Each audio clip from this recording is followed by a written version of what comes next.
Happening now, standing by him. President Trump defends Labor Secretary Alex Acosta, who's under fire for overseeing a secret plea deal as a U.S. attorney a decade ago. That deal gave multimillionaire Jeffrey Epstein a lenient sentence for sex charges, with Epstein now facing new charges, and that's continuing. And Joe Biden is the latest top Democrat to demand that Acosta resign. Health care hearing. An appeals court wraps up a major hearing on the future of Obamacare. 2 out of 3 judges raised serious doubts about the very foundation of the law. Could their ultimate decision cause millions of Americans to lose health care coverage? Subpoena dump. The House Judiciary Committee is about to raise the stakes for a number of current and former Trump aides, preparing to issue subpoenas to presidential son-in-law Jared Kushner, former Attorney General Jeff Sessions, and others. Will they comply? And unleashing on the UK. President Trump attacks Britain's ambassador to the United States, calling him a very stupid guy after leaked diplomatic communiques revealed critical remarks by the ambassador. And now, Britain's foreign secretary jumps in, calling the president's attacks unacceptable and wrong. I'm Wolf Blitzer. You're in the Situation Room.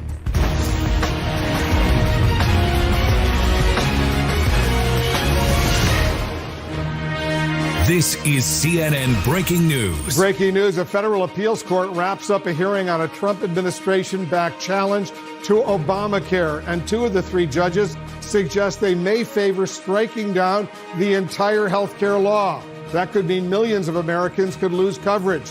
Also tonight, President Trump is defending Labor Secretary Alex Acosta, who's facing demands that he step down.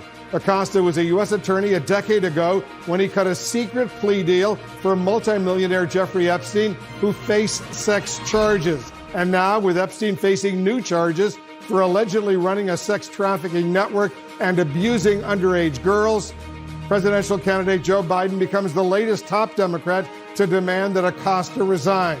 President Trump says Acosta is doing a great and fantastic job, but says the matter must be looked at closely.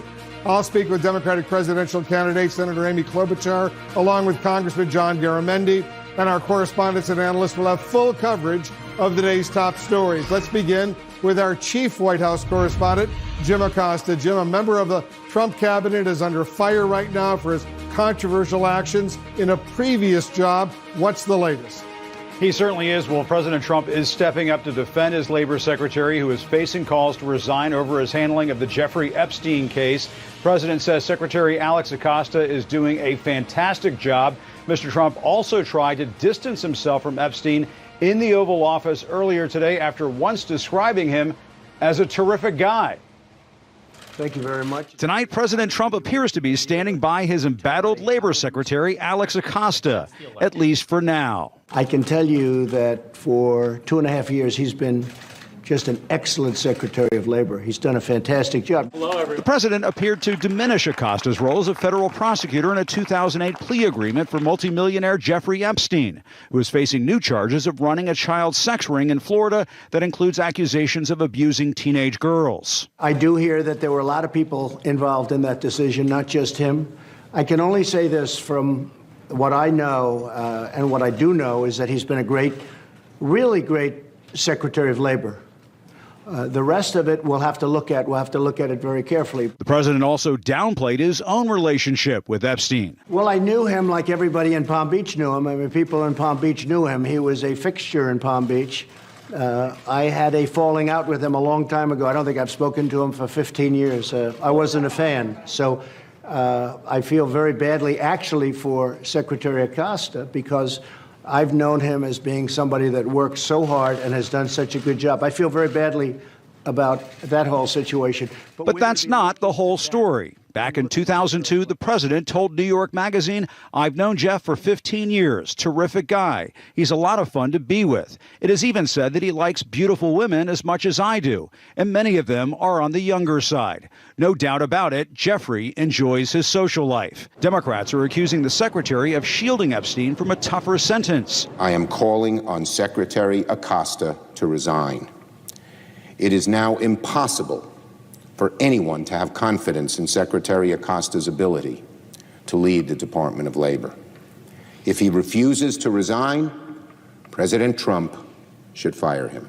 No surprise he knew about this when he nominated him for the cabinet. Just goes to show you. Secretary Acosta tweeted in his own defense, saying the crimes committed by Epstein are horrific, and I am pleased that New York prosecutors are moving forward with a case based on new evidence.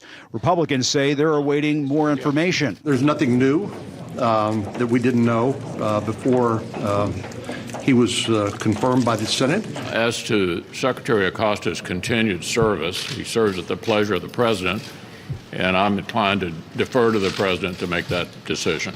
Don't know enough about it to see.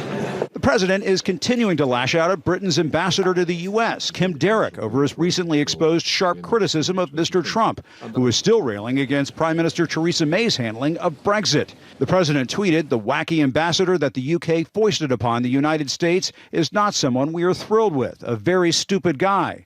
I told Theresa May how to do that deal, but she went her own foolish way, was unable to get it done. A disaster." Many people accused the president of meddling, and it was none of his business, but it turns out he was right. Now, away from those controversies regarding Secretary Acosta and the British ambassador, a crucial debate played out at an appeals court earlier in the day over the future of Obamacare. The Republican-appointed judges on that appeals court suggested that Obamacare, which protects people with pre-existing conditions, may no longer be constitutional after President Trump and GOP lawmakers stripped out the individual mandate from that law. All of that means another critical Obamacare case could be heading back to the Supreme Court just in time for the 2020 election. Wolf. That could be rather explosive. Jim Acosta Absolutely. At the White House, thank you. The House Judiciary Committee, meanwhile, is planning to launch a wave of subpoenas for current and former Trump administration officials. Let's go live to our congressional correspondent, Phil Mattingly. He's up on Capitol Hill. Phil, what are you learning? Wolf, House Democrats are laying the groundwork to escalate investigations on two fronts. First, on immigration policy. The House Judiciary Committee will vote on Thursday to allow for subpoenas related to the Trump administration's border policies, including the very controversial, very problematic in Democratic eyes, family separation policy. They are asking and giving the authority to the chairman, Jerry Nadler, to subpoena documents and witness testimony related to internal deliberations as to how that policy came to be and what the president's role and his top administration officials' role were in the formulation of that policy. The second issue is on the long-running Judiciary Committee investigation into potential obstruction by President Trump. Now, you'll remember, Wolf, at the beginning of this Congress, the House Judiciary Committee requested documents from 81 individuals related to that investigation. They've sent out a handful of subpoenas. Now they will authorize at least subpoenas on at least 12 more former Trump administration officials or people in the Trump orbit. That will include, for the first time, someone in the family orbit of President Trump,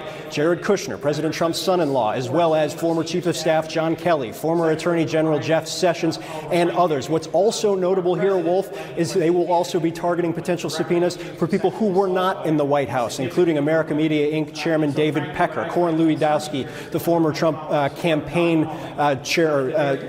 manager. Why that's important is this. The White House has obviously been very firm on not allowing anything that might run into executive privilege be allowed during testimony, be allowed to be turned over to the committee. Those individuals never served in the White House. That may open the door to Democrats actually getting some of the information that up to this point they have been stonewalled on. Again, it is up to the committee chairman, Jerry Nadler, in terms of when he will actually issue those subpoenas. But on Thursday, House Democrats will certainly lay the groundwork for that to occur. And again, it's an escalation on two more fronts. The myriad of investigations going on Capitol Hill, immigration and obstruction. The Judiciary Committee is targeting both, again, on Thursday, Wolf. Yeah, clear escalation. You're absolutely right. Phil Mattingly up on Capitol Hill. Thank you. Joining us now, Democratic Congressman John Garamendi of California. He's a member of the House Armed Services Committee. Congressman, thanks for coming in. Good to be here. On the Alex Acosta, the Labor Secretary, do you believe he should resign because of what he did or didn't do more than a decade ago when he was the U.S. Attorney in South Florida? Never should have been appointed. He had a bad record even before he was confirmed. We knew much of this. Now we know more. He ought to be fired. What if he doesn't resign, and what if the president decides not to fire him, lets him stay on the job? What happens then? I think there's grounds for impeachment.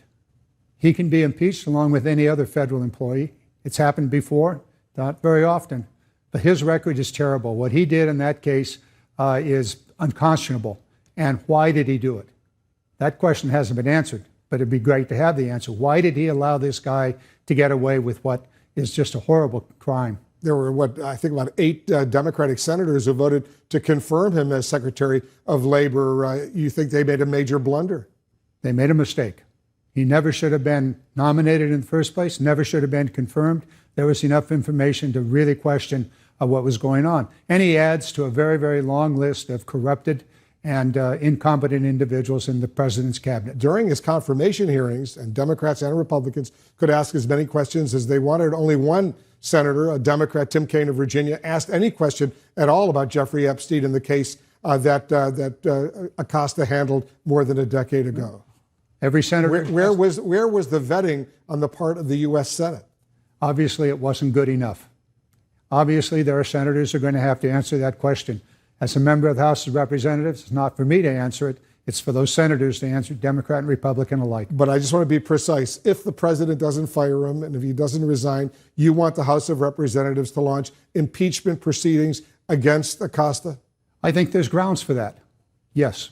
So the answer is yes. All right, let's move on. Talk about another growing rift right now that has developed between the President of the United States and the United Kingdom over those leaked diplomatic cables sent by the British ambassador to the United States. The president says in those cables, the ambassador says the Trump administration was clumsy and inept. The president this morning, he responded that the ambassador is a very stupid guy, a pompous fool, and he called him wacky. At what point? What is your analysis about this dispute that's going on? Well, the president's always had trouble with the truth, saying the truth himself, and when the truth is told, he doesn't like it. The fact of the matter is the ambassador did exactly what the ambassador is supposed to do. He's supposed to give honest evaluation, forthright evaluation to his superiors in the Foreign Office in London, and he did. Now, the fact that those memos, honest as they are, correct as they are, were leaked, well, that's an embarrassment to the president, not to the Foreign Office and not to the ambassador who did what he's supposed to do. Ambassador Kim Derrick, he's been in Washington now for 3.5 years or so, almost 4 years. He's very well known in Washington. I don't know if you know him. Have you met him? I have met him. I don't know him well, but I've met him in the various opportunities that occur here. Would you call him very stupid and a pompous fool? He's none of those things. The president is. Because he's very well known in Washington, very well plugged in. And if you go to any diplomatic receptions or dinners or events at the British Embassy here in Washington up on Massachusetts Avenue, not only are Democrats and Republicans, but very often there are representatives from the White House and the Trump administration who are more than happy to attend. Well, as I said a moment ago, the president has a problem with the truth. He cannot speak the truth himself, and he cannot handle anybody that speaks the truth to him. That's a well-known fact. And the ambassador spoke the truth. This administration's incompetent. This administration's in chaos. This administration has all kinds of troubles. And the ambassador simply told the Foreign Office in London the truth. So how do you repair the strain that has developed in U.S.-British relations right now? Change the prime minister, change the president. Well, the prime minister is being changed. Correct. In the United Kingdom. The president, he's still got a while to go. And as you know, there's a very strong possibility he could get reelected. We'll make sure that doesn't happen. This man cannot lead this nation any longer. He has totally destroyed our diplomatic relations around the world. He's taken on our allies. He's taken on NATO. And he's done his darndest to really destroy those relationships. Those are critical allies. And you just cannot disrespect our allies over and over again and expect to be able to accomplish anything in this world. But that's what the president has done. And it's time for him to leave. The election is probably the way in which that will happen. So you don't see a serious impeachment process beginning for the president in this first term? We don't know. There is a lot of smoke. There's smoke everywhere, mostly coming out of his family, coming from every which direction. Is there a fire beneath it? There's evidence that there is. Does that lead to an impeachment? Who knows what's going to happen in the next several months, but it is a growing conflagration going on with this administration. May very well happen, but at the moment, we're not there. But even if he's impeached in the House of Representatives, you don't have the 2/3 vote in the Senate to convict and actually remove him from office, so he's going to run for re-election. Probably so. But then we don't know, do we? We thought Richard Nixon was going to run for re-election. Didn't happen. Why? Because it turned out there was a raging fire in the administration. My guess is there's a raging fire in this administration. Will this president survive that? Impeachment? Not likely. Who among all the 23 or 24 Democratic presidential candidates, who is best from your perspective right now, Congressman, to lead that fight against the president? You mean the fight for impeachment or the fight in the election? The fight to get elected president of the United States and defeat Donald Trump in November 2020. Well, at the moment, it's the leader in the polls, Mr. Biden. So is that someone you're supporting? I am not yet supporting one or another, but he clearly is leading. He clearly has the experience. And at the moment, he is best positioned. What do you think about the House Judiciary Committee going ahead and subpoenaing maybe about a dozen or so current and former Trump administration officials? You can see the names over there. They wanted to come over and testify. What is that all about? It's all about this administration stonewalling and totally ignoring the constitutional authority that the House of Representatives and the Senate has to oversee and to have oversight over the administration. They are stonewalling not only within the White House, but now within most every one of the departments. That is simply wrong. That is not the way this nation was set up. But the administration is succeeding in that stonewalling, at least for now. One more reason the president has to go. This is a constitutional democracy. This is not an autocracy. This is not a nation run by a single person who's going to demand that it be his way. Even now, he's disrespecting the Supreme Court. So our democracy, our way of governing here is at risk given the authority and the way in which the president wants to literally set himself up as king. Congressman Garamendi, thanks for coming in. Thank you. Up next, top Democrats are demanding the resignation of the Labor Secretary Alex Acosta, who as a U.S. attorney oversaw a plea deal for alleged sexual predator multimillionaire Jeffrey Epstein more than a decade ago. I'll speak with presidential candidate Amy 74. Tonight, in the wake of the latest sex trafficking charges against the wealthy businessman Jeffrey Epstein, prominent Democrats are calling for the resignation of the Labor Secretary Alex Acosta, who as a federal prosecutor negotiated a very lenient plea deal with Epstein back in 2008. One of those Democrats is Senator and presidential candidate Amy Klobuchar, who's joining us right now. Senator, thanks so much for joining us. Thanks, Wolf. So you released a statement earlier today calling on Secretary Acosta to resign in light of Epstein's arrest. But the details of Acosta's involvement in this plea deal, they were revealed by the Miami Herald, basically part of a long journalistic investigation. It was all published late last year. Why did you and so many others wait for Epstein's arrest this week before deciding to push for his resignation? You know, I didn't vote for Secretary Acosta to begin with, so I think that was part of it. A number of us had opposed him from the very beginning, as this being one of the reasons. As you know, Senator Kaine had asked him about this at the hearing. But I think there's been many new developments even since that hearing. The first thing was a federal district court came out and said that that agreement that he'd made with Epstein's lawyer, that violated the law. I know as a former prosecutor that you consult with victims. Sometimes you have plea agreements, but the law, both state and federal, say that you need to consult with victims. That didn't happen in this case, so that was a violation. The other thing that's happened was just the gruesome details and the gory details that we all learned yesterday, where they actually still found photos, according to news reports, of young women. And when we step back and look at this, Wolf, we have to remember, through all of the political discussions about this, these were young girls. These were 14-year-olds. These aren't prostitutes. These are actually victims. They're victims of a sex trafficking ring. He was trying to get them, Epstein was, to get others. And that's why the major concern over the Labor Secretary, who has some jurisdiction over human trafficking, would be involved in making a deal like this. At least for now, it looks like President Trump is sticking with Secretary Acosta. The president is saying he's doing a great job as Labor Secretary. If the president refuses to fire him and if Acosta refuses to resign, what should lawmakers do next? Well, there are several alternatives. We could have a hearing and force him to come, subpoena him to come. I would hope that the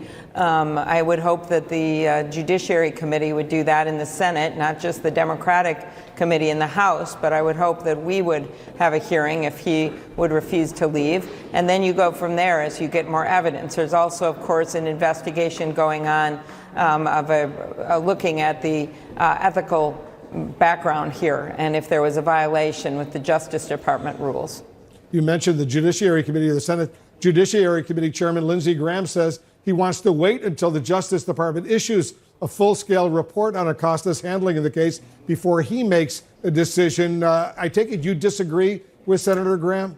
I do, simply because the evidence here is clear out of a federal district court already, as well as what we've seen from the indictment in the last few days. But again, I would hope that Senator Graham would have such a hearing if it goes that far, if he's still in place and we get the investigation. But I think he could do it before we complete the investigation. Do you trust the Justice Department to investigate this plea deal that Acosta helped negotiate for Jeffrey Epstein a decade or so ago?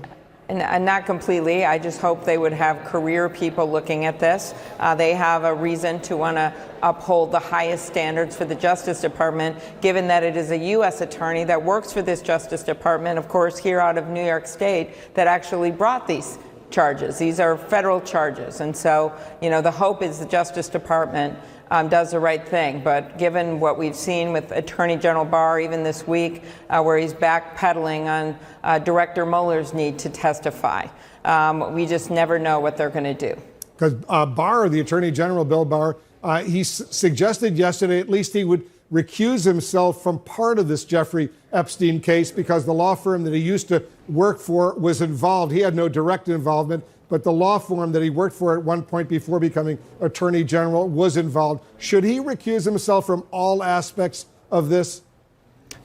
Yes, I think that he should, given his involvement and that their law firm had represented him in the past. But my point was a bigger one, is that you have a Justice Department that's often done things that I think are inconsistent with the law, including how they handled the Mueller report. It's not just Barr. 8 of your Democratic colleagues in the Senate voted to confirm Alex Acosta as Labor Secretary. For the most part, they're standing by their decision, at least for now. What's your message to your Democratic colleagues who still support Secretary Acosta? I think this is a matter of timing. I think that some people would allow this investigation, and then others just believe it's very clear what went on here and this secret deal made behind closed door. For me, as someone who was one of the leaders on the human trafficking legislation and as a former prosecutor, I just think these kinds of deals have gone on for too long, where victims don't know about it, where you think the victims don't matter because they're 14-year-olds that no one's ever going to meet. Well, now the whole country is meeting these victims. Very quickly, if he doesn't resign, if he's not fired, should the House Judiciary Committee, the House of Representatives, begin impeachment procedures against the Labor Secretary? That is something that's going to be up to Speaker Pelosi in the House, and you've seen them take actions before when it comes to subpoenas. They pushed to have Director Mueller testify. They got that, and so that's something they could consider. But I hope right now that he does the right thing and steps down. Senator Klobuchar, thanks so much.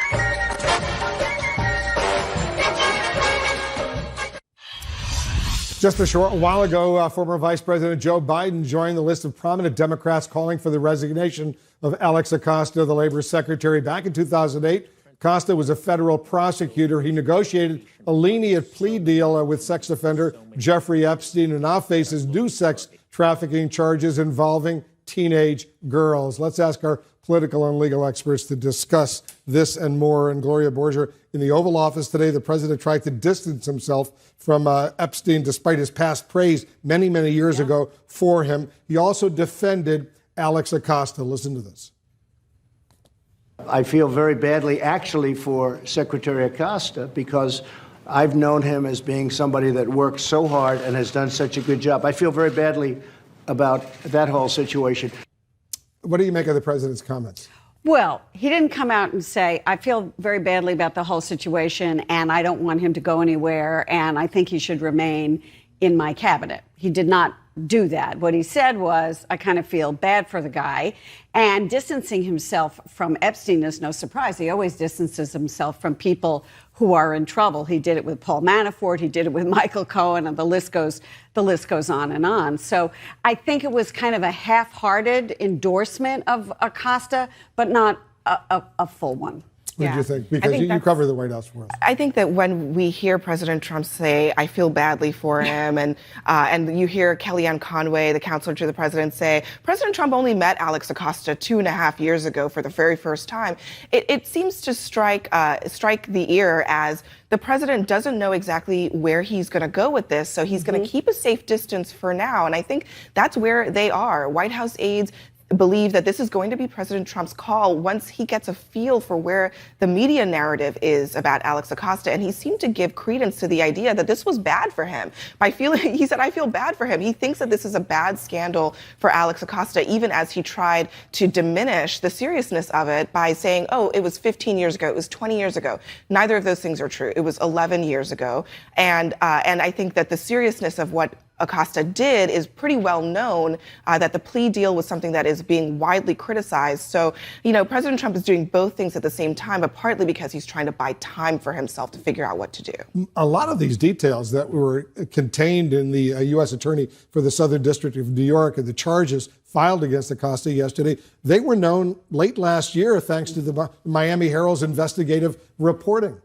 Yeah, so there is a lot of hypocrisy going around here, right? I mean, this was litigated to a certain extent during his hearing, but the fact that there are new federal charges has just brought everything back. A lot of the uglier details are, and some of the details are new from the raid on his home. So, it's not just Trump; it's Democrats too who decided to, knowing a lot of these details, 8 Democrats in the Senate.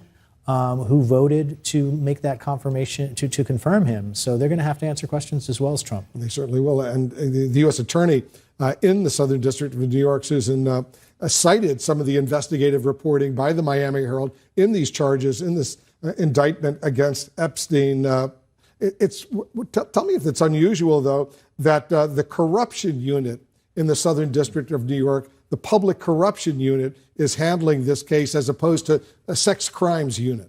Well, so it is unusual to see the public corruption unit involved. Federal officials have warned people to not read too much into it, so we don't yet have an explanation. But the public corruption unit investigates allegations against public officials, elected officials, or allegations of official misconduct. Because Epstein is not a public official. He's not a public official, so one possibility, and we're speculating, is that there might be an unindicted co-conspirator that falls within that category. We also know, because there are questions about the nature of this plea deal by Alex Acosta when he was a federal prosecutor, if the Southern District of New York was looking into allegations related to the handling of that plea agreement, that might be something that would fall within sort of that unit's jurisdiction. And to Abby's point, it's that the White House doesn't know what the Southern District has or what they're looking into or who they're looking into. So they have no choice right now but to kind of hold back and see how this plays out a little bit, unless the president's not happy with him anyway and could just say, sorry. And that's kind of maybe the X factor here, is that there's not a sense that Alex Acosta has a ton of support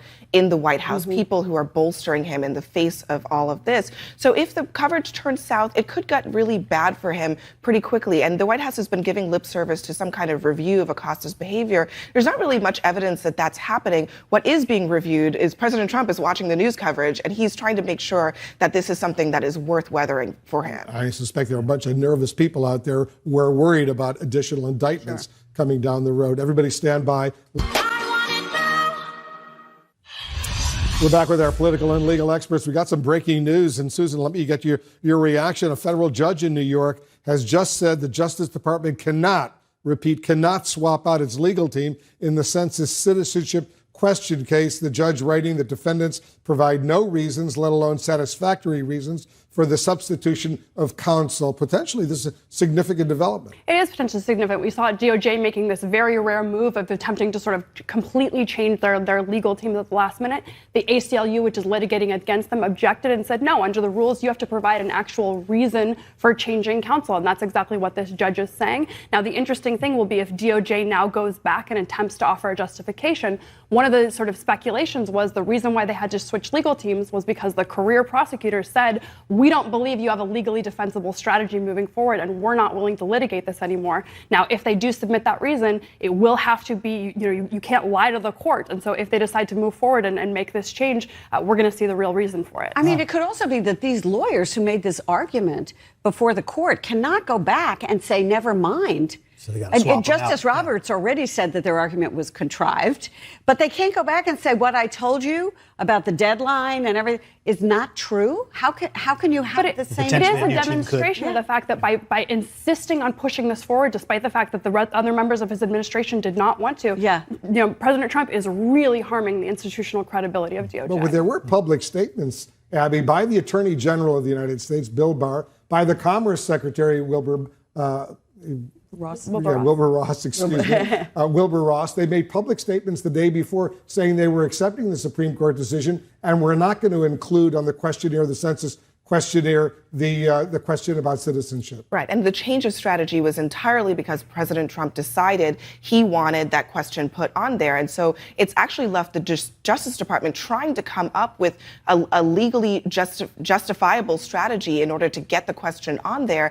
And those lawyers who now might be forced to go back onto this case had to go to a judge the very next day and say, we really don't know what's going on here. We're going to try to find out as quickly as we can. But apparently, we're moving forward with adding the citizenship question. It just put everyone in a really difficult position here. And I think that as they go forward, they're going to even struggle to provide that reasoning to the lawyers, which is basically they changed their mind entirely because of the whims of Another setback, at least for now, for the president of the United States, who really wants that citizenship question asked as part of the 2020 census. Stand by. We're going to have a lot more.